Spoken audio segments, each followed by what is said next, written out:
अनंत काल के जीवन की पुस्तक पौलुस प्रेरित द्वारा लिखी गई तीमुथियुस के नाम पहली पत्री अध्याय 1। पौलुस की ओर से, जो हमारे उद्धारकर्ता परमेश्वर और हमारी आशा के आधार मसीह यीशु की आज्ञा से मसीह यीशु का प्रेरित है, तीमुथियुस के नाम, जो विश्वास में मेरा सच्चा पुत्र है। पिता परमेश्वर और हमारे प्रभु मसीह यीशु की ओर से तुझे अनुग्रह और दया और शांति मिलती रहे।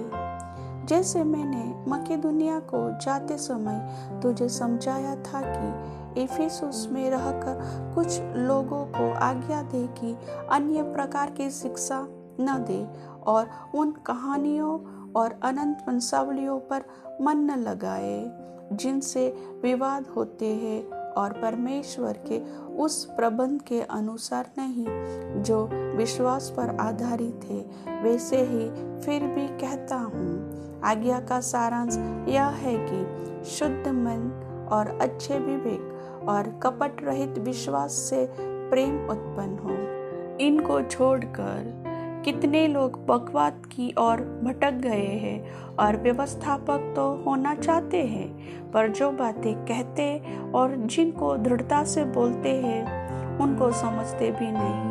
पर हम जानते हैं कि यदि कोई व्यवस्था को उचित रीति से काम में लाए तो वह भली है, यह जानकर कि व्यवस्था धर्मी जन के लिए नहीं, पर अधर्मियों, निरंकुशों, भक्तिहीनों, पापियों, अपवित्र और अशुद्ध मनुष्यों, माँ बाप के घात करने वालों, हत्यारों, व्यभिचारियों, पुरुषगामियों, मनुष्य के बेचने वालों, झूठ बोलने वालों और झूठी शपथ खाने वालों और इनके अतिरिक्त खरे उपदेश के सब विरोधियों के लिए ठहराई गई है।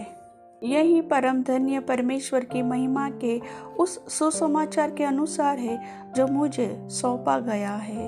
मैं अपने प्रभु मसीह यीशु का, जिसने मुझे सामर्थ्य दी है, धन्यवाद करता हूँ कि उसने मुझे विश्वास योग्य समझकर अपनी सेवा के लिए ठहराया। मैं तो पहले निंदा करने वाला और सताने वाला और अंधेर करने वाला था, तो भी मुझ पर दया हुई, क्योंकि मैंने अविश्वास की दशा में बिन समझे बूझे ये काम किए थे और हमारे प्रभु का अनुग्रह उस विश्वास और प्रेम के साथ जो मसीह यीशु में है बहुतायत से हुआ। यह बात सच और हर प्रकार से मानने के योग्य है कि मसीह यीशु पापियों का उद्धार करने के लिए जगत में आया, जिनमें सबसे बड़ा मैं हूँ। पर मुझ पर इसलिए दया हुई कि मुझ सबसे बड़े पापी में यीशु मसीह अपनी पूरी सहनशीलता दिखाए कि जो लोग उस पर अनंत जीवन के लिए विश्वास करेंगे उनके लिए मैं एक आदर्श बनूं। अब सनातन राजा अर्थात अविनाशी, अनदेखे, एकमात्र परमेश्वर का आदर और महिमा युगानुयुग होती रहे। आमीन। हे पुत्र तीमुथियुस, उन भविष्यवाणियों के अनुसार जो पहले तेरे विषय में की गई थी, मैं यह आज्ञा सौंपता हूँ कि तू उनके अनुसार अच्छी लड़ाई को लड़ते रह और विश्वास और उस अच्छे विवेक को थामे रह, जिसे दूर करने के कारण कितनों का विश्वास रूपी जहाज डूब गया। उन्हीं में से हुमेनियुस और सिकंदर है, जिन्हें मैंने शैतान को सौंप दिया है कि वे परमेश्वर की निंदा करना न सीखे। प्रभु वचन के सुनने वाले सभी भाई बहनों को वचन का प्रकाशन दे। आमीन।